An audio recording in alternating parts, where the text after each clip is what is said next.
You are so disrespectful. He is going to fall off a cliff. Shut the hell up. That's not even close to my best. They're wrong. And I don't give a damn that they agree with me or not. It's time now for the final word as we get you set for the weekend. It is Final Take. And Stephen A., the floor is yours. Thank you, Molly. As I sit here reflecting on the season that Cam Newton has had, I find myself a bit hesitant to come to the defense of an individual that threw for 35 touchdowns and just 10 interceptions last year, leading the Carolina Panthers to a 15-1 record and ultimately a berth in the Super Bowl, only to find himself at 4-6 this year, having just 14 interceptions compared to the 35 last year. But I do feel compelled to come to the defense of Cam Newton in this particular sense. When we think about the year that Cam Newton has had, when we think about some of the mistakes that he has made, perhaps it's time to ask ourselves, is it him that we should actually be looking at? Or is it the rest of us? You see, in the aftermath of all of this stuff involving Colin Kaepernick, kneeling for the national anthem, being seen as a divisive presence within the National Football League and the sports world, assisting and highlighting the divide that exists in this country, clearly not doing too many people any favors. What has Cam Newton really been guilty of? He's been guilty of trying to do exactly the opposite. Yeah, some people might decry it. Some people might lament it. Some people might get on him for the fact that at times he seems too busy and too interested in pleasing and appeasing others that he ends up doing exactly the opposite. My point is, as one of the preeminent superstars in this game, despite the struggles this year, doesn't he deserve some credit for trying? He's not getting in trouble with the law. He's handling his business to the best of his ability. He's taking a shrapnel of criticism for something I believe GM Dave Gettleman deserves more than anybody else, because he's the one that reneged on an offer that he made to Josh Norman and let him walk away, knowing good and damn well he did not have anybody to replace Josh Norman. And Cam Newton, the face of the franchise, has been left to stomach all of that. But in the throes of all of that, in the face of all of that criticism, what does he do? He comes out there and tries to do the best he can while appeasing so many others. Perhaps we should take a step back and appreciate him for his effort in that regard, instead of condemning him for it, knowing that he has so much more of a career to look forward to. Just a thought. Just a thought. Giants fullback Nikita Whitlock's home was robbed on Tuesday night.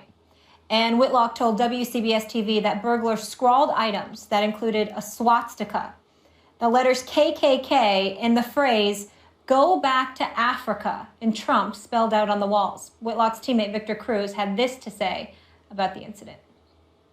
There's a certain mindset of a person or of people that follow Donald Trump. If you listen to anything that he says, if you listen to the comments that he's made about women, or the comments he's made about minorities, or the comments he's made about, people of that he feels are somewhat of lesser value, they haven't been positive. For someone to vandalize someone's house and write Trump's name or whatever they wrote on the walls is just proving that exact fact that I'm saying, that people that may follow him aren't necessarily the most positive people in our communities. Max, is Victor Cruz right? Yep. Of course he is. Look, I know, forgive me for those who come to sports to escape the real world. I get that. I'm sympathetic to that idea. And as a consumer of sports and sports talk, sometimes when this stuff goes on, as a consumer, I'm like, okay, I just want to escape and talk about the game. But here's the intersection of sports and life and real life, and in this case, politics. Fact of the matter is that Donald Trump was endorsed by the Ku Klux Klan. That's a fact. I'm not making that up. And that there was an appeal to white nationalists. How else can you say these things? And that this is not the first time that something like this has happened since the election, and some reference to Trump was made, Trump country, Trump's America. And to Donald Trump's credit, he did, in a nationally televised broadcast, at one point say it should stop. That's terrible. But a couple things need to happen. Either he needs to do that every time something like this becomes public information, or if the idea is this is happening so much that he couldn't possibly, then he needs to address that too, doesn't he? I agree with Victor Cruz. I don't disagree with a single word that you just articulated, Max. You're right. But I'm not going to stop there. See, the only issue that I have with what Victor Cruz said is that it implies that this stuff came about because of Trump's rhetoric and his willingness to appeal to that base. I would argue that clearly it existed long before Trump ever decided to run for the presidency, and it certainly was put on display when we had President Barack Obama inaugurated in 2008. We saw an elected official scream, "You lie," very, very disrespectful towards our president. If I remember correctly, that elected official was from South Carolina. We saw and heard our first lady and the first family compared to apes and beyond. We saw a president highly intelligent, highly accomplished, earned what he had achieved, just throwing away to try to kind of stereotypes, you know, other folks in America tried to throw in his direction, just bulldozed right through them, and they still came at him with similar rhetoric. And so my point in saying all of that is to say, I think it's a mistake for folks to sit up there and act like, oh, Trump did this. He certainly wasn't as responsible as we would like a presidential candidate to be in terms of the rhetoric that he was spewing and what it ultimately assisted in further inciting. But let's not act like it did not exist until he started running for the presidency. This stuff has been going on for a long time. It certainly went on against our president. And the fact is that it has and always will continue to happen. And it's foolhardy to believe that because Trump is the president now, oh, now these folks are coming out of, they've been out. If anything, he might have made them feel a little bit more comfortable about it, but they've always been there and they've always been conducting themselves that way. It's just that it's a bit more conspicuous now than it was in the past. Yeah, it's an ugly America, an ugly side of America that we're seeing. And by the way, in terms of emboldening that sort of thing or fomenting the kind of anti-Obama stuff based on things other than the merit, based on race, which was something I thought at the time, maybe this is being overstated. Clearly it wasn't. And Donald Trump, of course, was a major booster of the birther movement against Obama, which he later denied or kind of denied, questioning the birth certificate, et cetera. I would say that what we're seeing is there's a term revanchist, which means you want to take back stuff that you lost.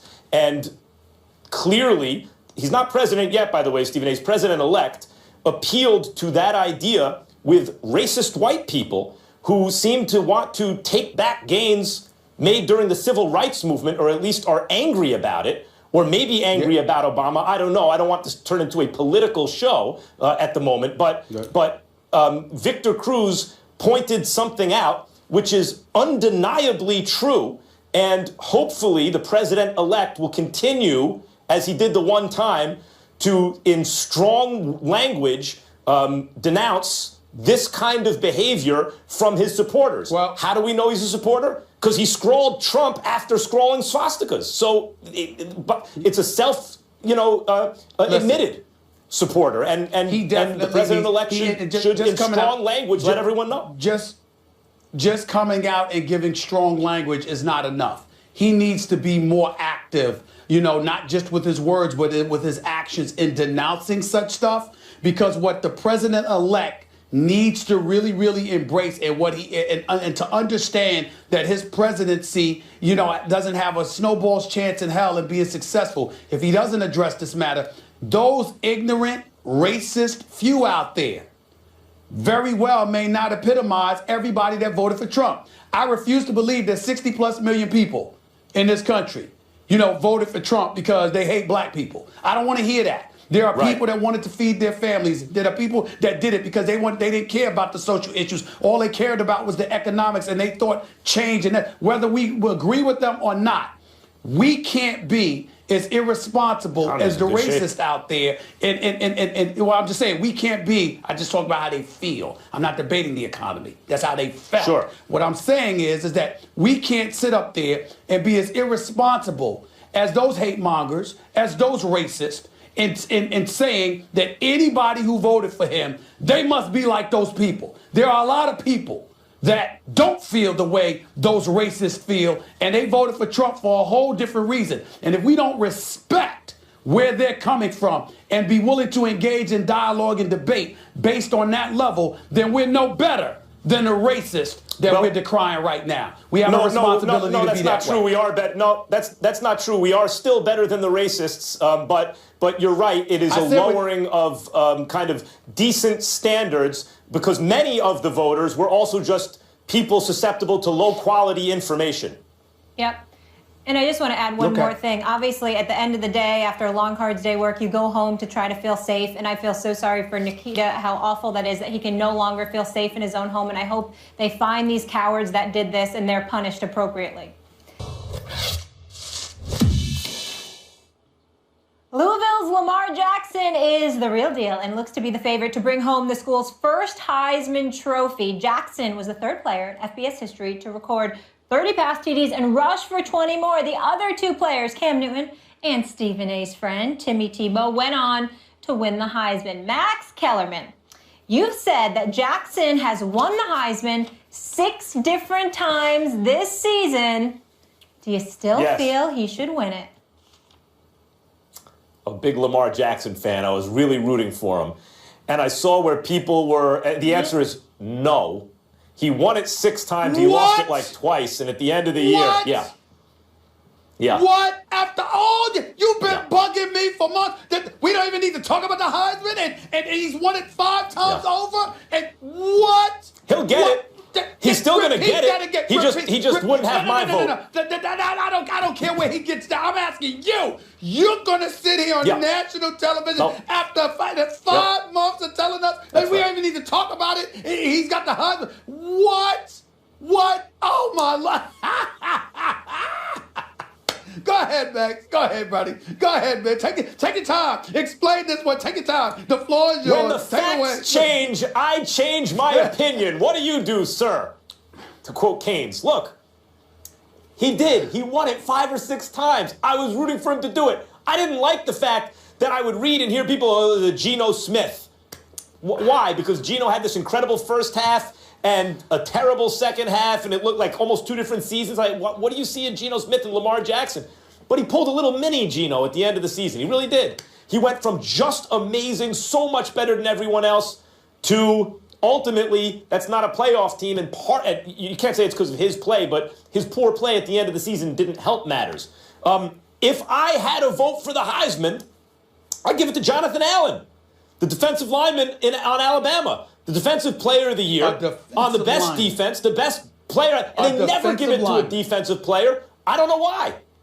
Why not? Why not give it to a defensive player? Do people believe defense wins championships, or are we just all paying it lip service? He was the best defensive player in the...